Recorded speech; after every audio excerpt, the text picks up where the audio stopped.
Okay. Hi, everybody. I know I've seen at least one of you in my talks before.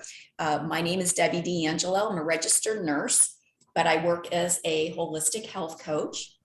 I always say by day, and by evening, I also teach ballroom dance lessons. So that's really fun too. So I feel like I have a great job. I get to do really fun things and work with really fantastic people.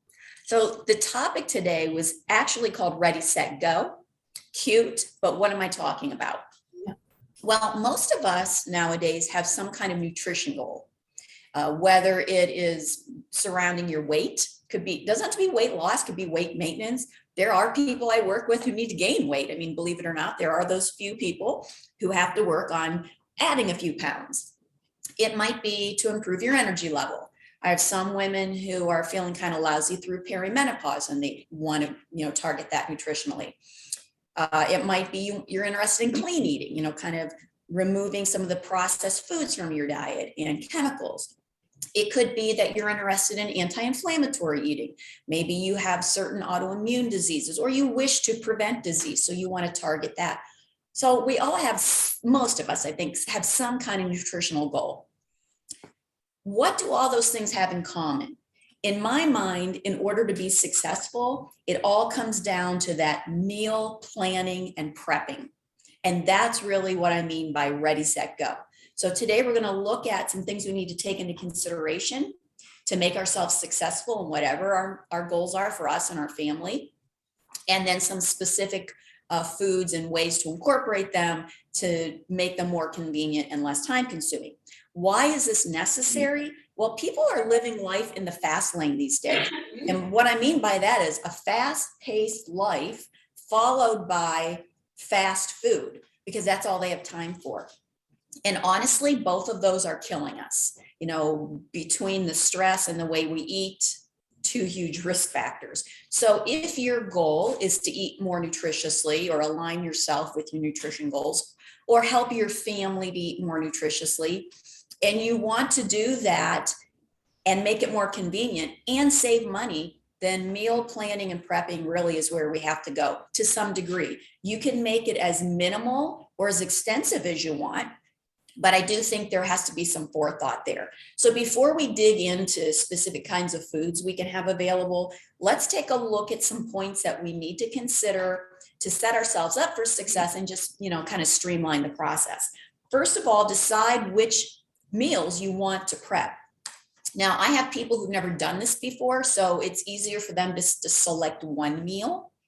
And then I have other people who've maybe been doing it for a while and they want to incorporate more than one meal.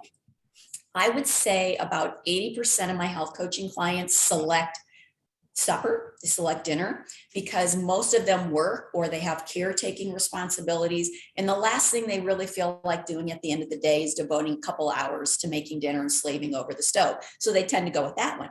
But if you're a person who has difficulty making it out the door in the morning, and often people will tell me, I don't eat breakfast, I don't have time for breakfast, or I'll take something or pick it up on the way and eat it at work, then maybe that's the meal you want to target.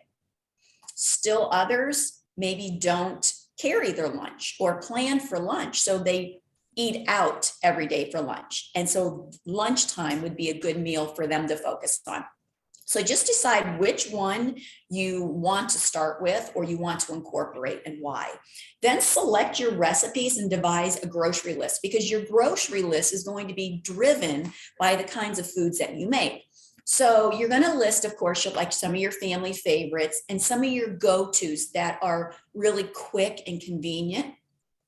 But if we stick to just those things day in and day out, we tend to get a little bored. And I find that when people start getting bored with what they're eating, then they start straying from their nutrition plan.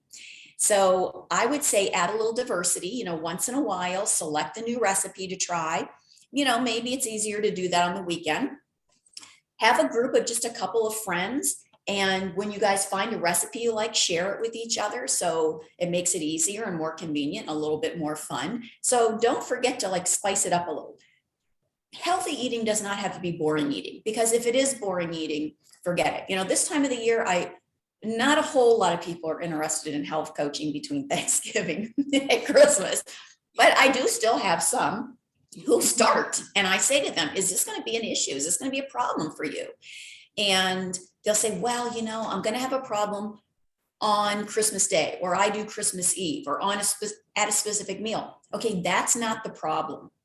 A special holiday meal, a special splurge. That's great. That's normal eating. That keeps you on your nutrition plan long term. It's when that leads to a gateway of weeks of eating between Thanksgiving and New Year's where it's like no holds bar. That's when it becomes a problem. Also keep in mind that you can do what I call repurposing food. So don't think that each meal has to be something different and a different entree. Think, okay, so I made this chicken.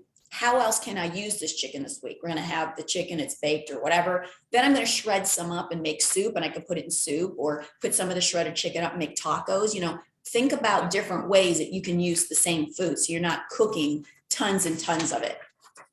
And last but not least, and I think this is probably the most important, set aside a specific day and time for your food prepping.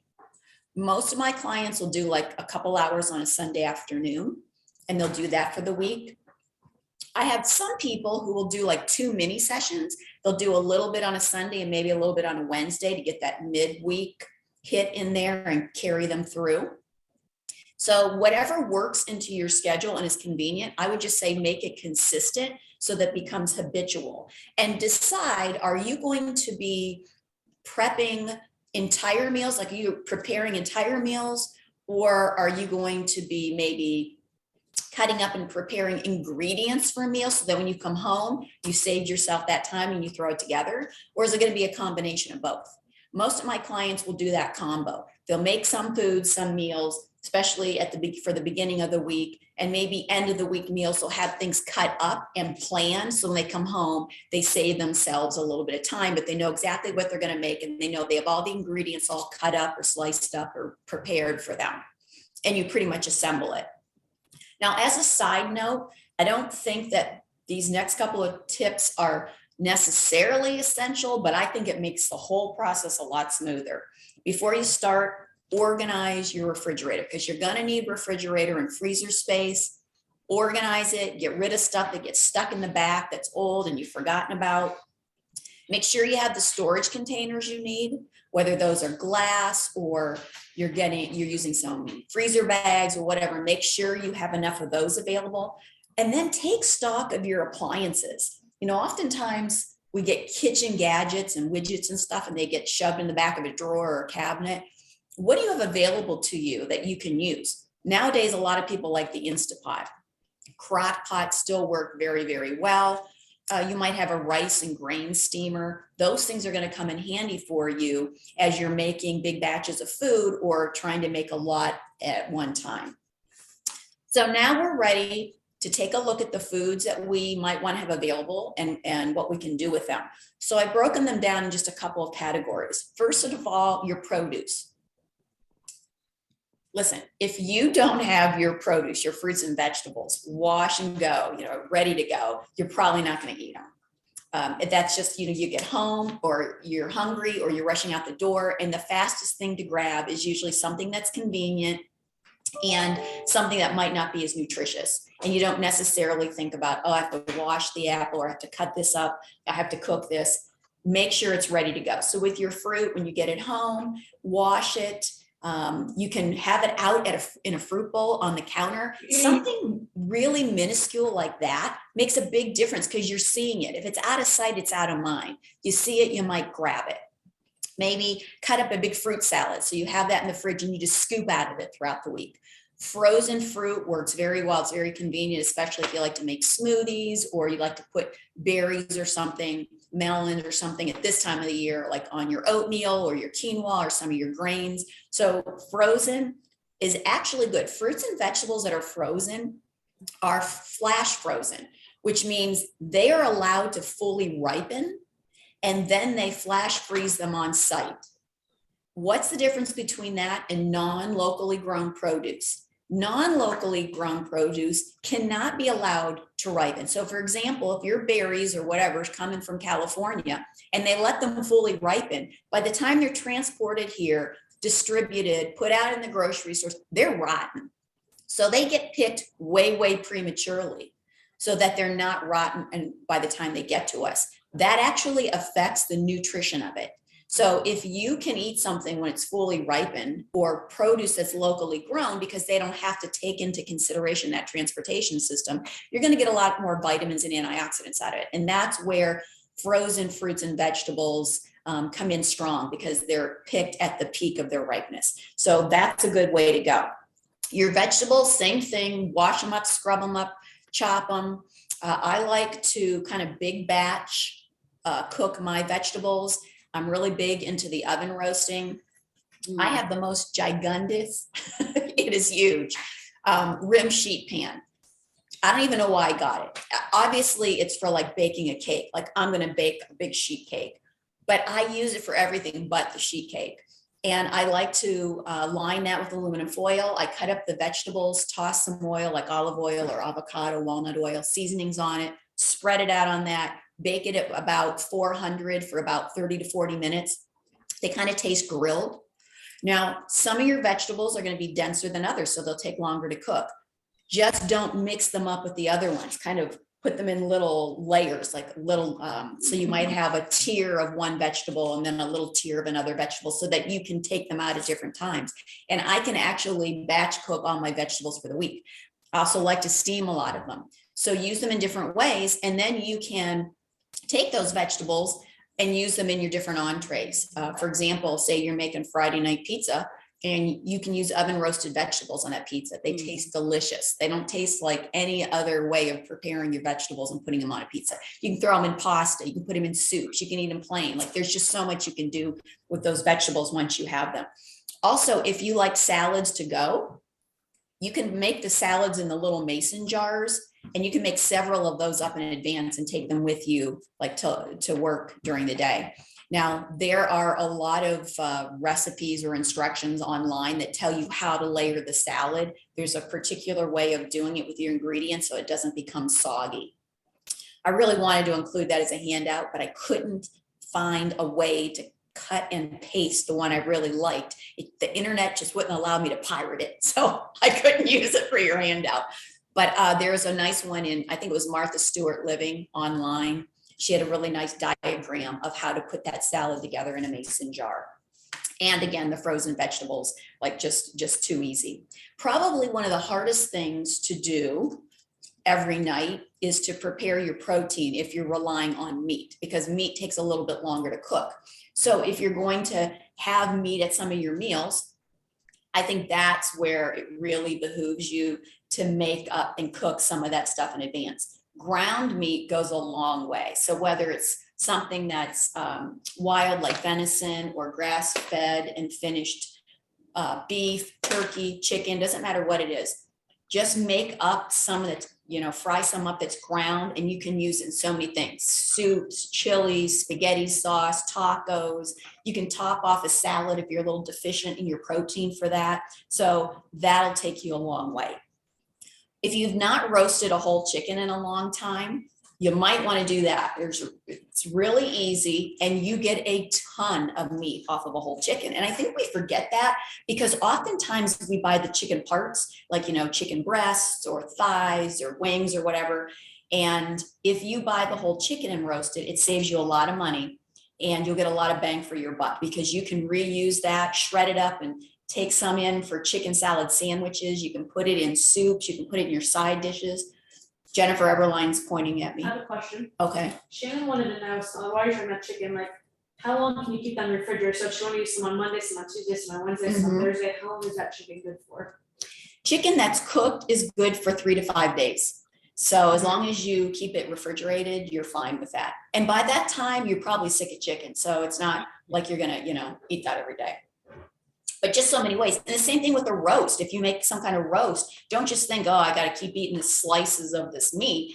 Shred it up, use it for barbecue, barbecue it one day, put it in stir fry another day. There's just like so many things you can do. So you don't have to make up all different kinds of meats for every day. Think about how you're going to repurpose what you make. And canned meat can also be a good option too. So tuna, salmon, even canned chicken makes a really quick hit of protein at work, take it to work, or to top off your salad, or sometimes you may be a little deficient in protein in whatever you're eating when you take your lunch someplace. So that would be good. And they have all kinds of, now they have like tuna in the pouches that's flavored. So that's, a tasty way of getting some. So making sure you have some of that on hand for those days where you're just like depleted, you're running, ragged, you've run out of food, and you just need to take some protein with you.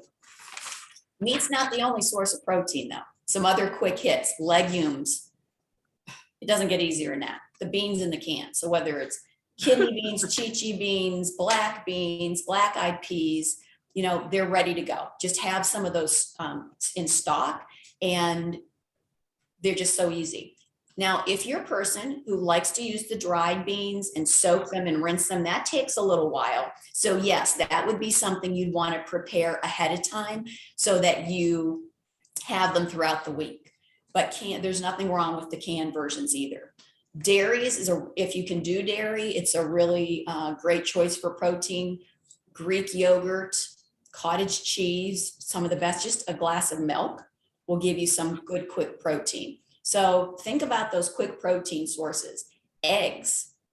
Oftentimes people say, well, this is really big with a lot of my clients. They tend to be deficient in protein at breakfast and lunch and get most of it at dinner.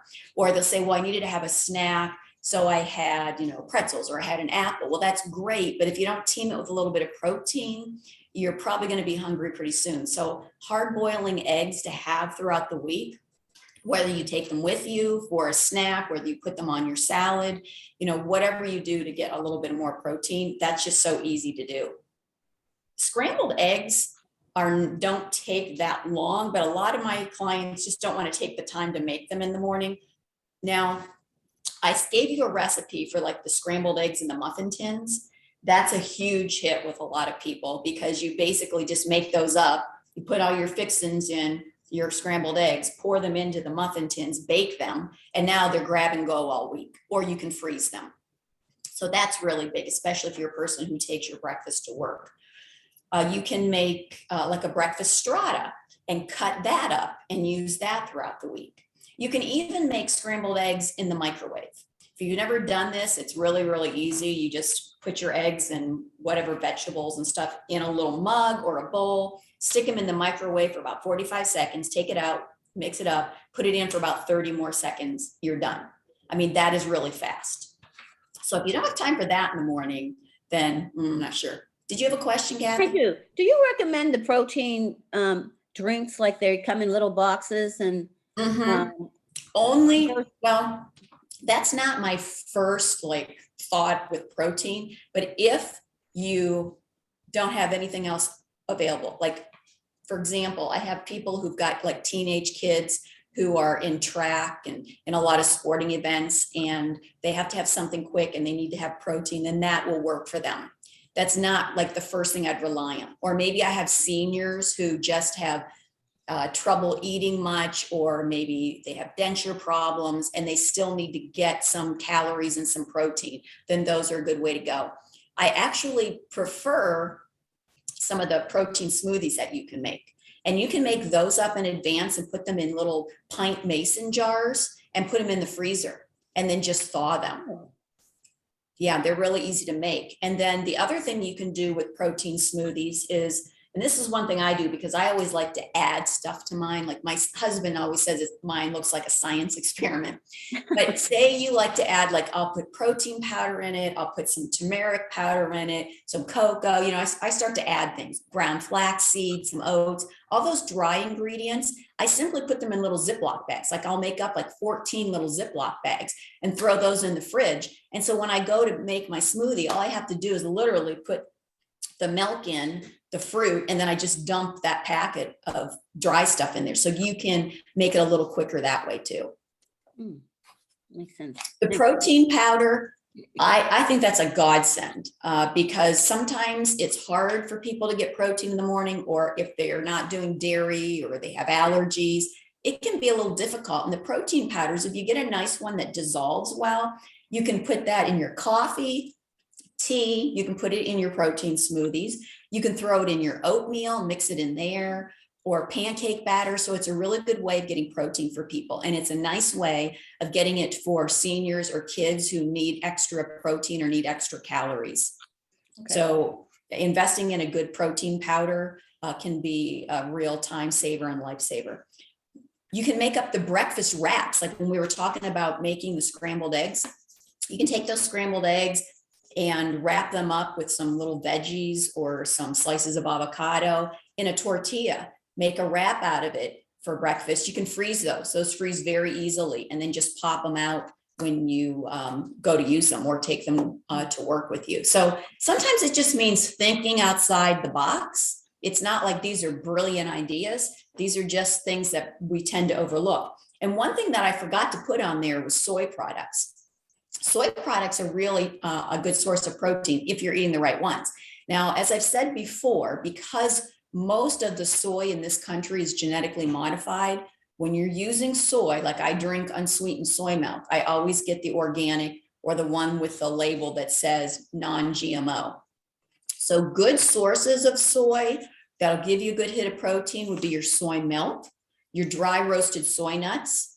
They have a lot of protein in them. And sometimes I like to make up like a little trail mix, and that's really easy to take with you for protein. You can use edamame, which would be the green soybeans that are in the little pods, that kind of look like lima beans. Anything like that. Tofu, if you like tofu, that's a great hit of protein. And you can actually freeze tofu. Way back at the beginning of COVID, when everybody's like, oh my gosh, we're going to run out of groceries. We're going to, you know, I was thinking about different sources of protein and things you could put in the freezer. And I simply, you know, cut up and dried out the tofu and froze it. And then you can take it out and use it. So there are a lot of things that you can do that are really quick and easy for your protein hit. Starches are the last thing I'm going to talk about. Probably the easiest thing to make up quickly, as long as you have them on hand. Rice is something that's quick and easy. I don't think you have to go with like the instant rice either. Like if you want something that's a little bit more long grain, something that's got more tooth to it, that's got higher fiber content, you can make those up. It just takes a little while longer. So that's what you're going to want to prep on your prep day. And if you like to eat a lot of rice or whole grains, you might want to consider investing in a little rice and grain steamer where you just pop it in the water, and it almost looks like a little crock pot or something. And you hit like rice, and it is like magic that happens in there. It knows how long to cook the grain. You know, it's done just right. You don't have to pay attention to it. You don't have to stir it. You don't do anything to it. And that's a really easy way of using your grains, whether you do that on the spot or you do that in advance. Potatoes. I'm a big potato fan because they're really nutritious. And if you're eating gluten-free, potatoes contain no gluten, just like oats contain no gluten. I just personal preference, I don't like baked potatoes done in the microwave, but you can do that if you don't mind eating them. That's quick and easy. What I like to do is I kind of roast my potatoes the same way I do my vegetables. I like to coat them in a little bit of like olive oil and some salt. And then I put them on a rack in a cookie sheet in the oven, and I bake it at 400 for about 40 minutes or so. And the skin's nice and crispy and crunchy. So then you have your baked potato. You can reheat it later in the week if you want, but you can also cut that up and use that potato for potato salad. You can cut it up and throw the potatoes in your soup later in the week. You can mash them from there too. And mashed potatoes store really well in the freezer. So those are things that you can have done up in advance and in the freezer, and then you just pop it out the day you want to use it. Oats, I gave you a recipe for, I think it was like a crock pot oatmeal. It's like a longer term oatmeal where you make it in a crock pot and then you have it to dish out throughout the week. You can find recipes for baked oatmeal that you put like in a 13x9 pan with your fruit and nuts, and you bake that and you just slice that throughout the week. So that's easy for you and your family to kind of just dish up very quickly, but very nutritious. You can also put the oats in the jar, kind of like the salad in the jar, but you put them overnight oats and you make them up that evening and you can take them with you to work. Oftentimes when people say, I eat at work and I eat oatmeal, I know it's usually the little instant package, and that's really not the most nutritious kind of oatmeal. So try things like steel cut oats, oat bran, groats, some of the higher fiber, more nutritious oats. They take a little longer to cook. So that would be actually a good choice for your overnight oatmeal, or to put in the crock pot, or, to make up in advance. So you have something that kind of sticks with you and is higher in fiber. So those are the kinds of things that you think about as you're preparing your food. Like, what do I want to eat for breakfast, lunch, and dinner? What can I have on hand, and how can I make that on my Sunday prep day and have it available? So when people tell me, I don't really have time to make breakfast, or I don't have time to cook, I get what they're saying, but there is a way of putting that in your life to be able to meet your nutrition goals. And I think you will be amazed at how much better you feel when you're eating better. You're not eating convenience foods as much, or things that are just quick and easy. You can make healthy eating a lot quicker. How are we doing for time? I know we started late. Hey, not bad. Okay. Does anybody have any questions on something I said or something I didn't include? I didn't really include any fat sources, because healthy fats are pretty easy to have on hand. Avocado, olive oil, nuts and seeds, nut butters, those kinds of things. Most people will have those in their cupboard. But before you start, I always tell my clients, no matter what the nutrition plan is, before you start, sit down and think about it. Think about what it is you want to make, what kinds of things you want to eat for breakfast, or what do you have available to you at work? Do you have a kitchen? Is it just a microwave? Do you have a refrigerator? Think about what you have available to you. Then sit down and list 3 or 4 sample breakfasts, lunches, and dinners. Especially if you're like prepping dinner, but breakfast or lunch can be a little difficult. At least make up some samples. So in the morning, when you're trying to get out the door and you can't think, you're pressed for time, you don't just reach for something like a couple of cookies or a donut or drive through McDonald's along the way.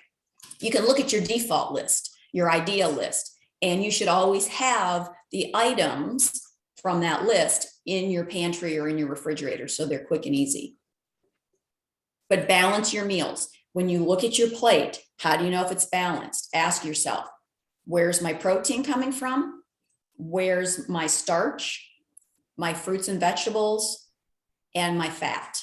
It doesn't always have to be a different food. Like, for example, if you eat salmon, you get protein and healthy fat in that. But you should be able to have that balance, and that's what your body and your mind works best off of.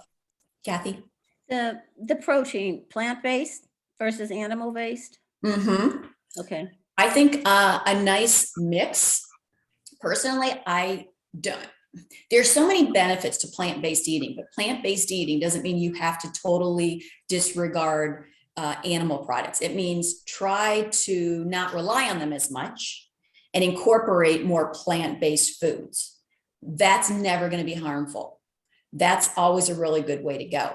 If you decide to become vegetarian or vegan, then you just have to pay attention to make sure you're getting enough of your protein from those vegetarian sources. So am I vegetarian? No, but I can tell you from working with a lot of them, I eat more fruits and vegetables than most of the vegetarians who come to see me. Like, you can make vegetarian eating unhealthy because they say, well, I'm eating French fries and that's vegetarian. And these cookies, and these donuts, like, that's vegetarian. So you still have to pay attention to balancing it out. Well, and when you do, go ahead. I think calories too, an avocado, I love avocados, but I mean, I have to limit, I mean, I could probably eat a whole avocado at one sitting. Yes. And Yes. so the calories I have to be careful of. Okay. So like when I do nutrition plans for people, 1 serving of fat is 1/4 of an avocado. Okay. Sure. So if you eat the entire avocado, even though the entire avocado is good for you, that's 4 servings of fat in a day. So if most women that I deal with are really coming in at about 3 servings of fat, 1 serving of fat at each meal. So that might be like a tablespoon of olive oil. That could be 1/4 of your avocado. That could be a handful of nuts, a tablespoon of nut butter. So you have to keep that in mind. They may be good for you, but the amount does count. Anything else? I don't have any questions, but I thought this was just helpful in getting back to the basics. Like I am the person that starts to prep things and I'm like, oh yeah, what am I going to put it in? Yeah. The reminder to make space in your fridge beforehand is really Yeah, you're not alone. simple. Yeah, a lot of times the first point that I have with people, it doesn't matter why they're coming to see me, just about everybody gets a nutrition plan. A lot of times it's coming up with ideas, helping them with meal planning, helping them, devise ways of making time for getting some fitness or, nutrition. It's not like I'm inventing the light bulb. I'm simply trying to help them incorporate it into their life and come up with a way that is doable for them.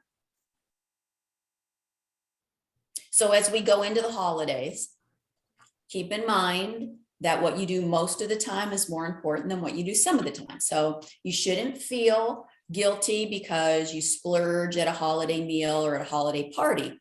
But if you're getting to the point where you're splurging every single day and now you're getting too much sugar or your weight's going up or you're feeling bloated, okay, that's your body telling you, cut back. You're doing this a little too frequently.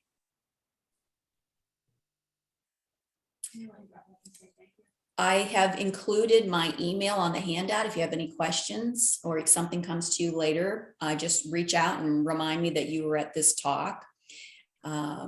Other than that, I think we're all good to go. Enjoy your day.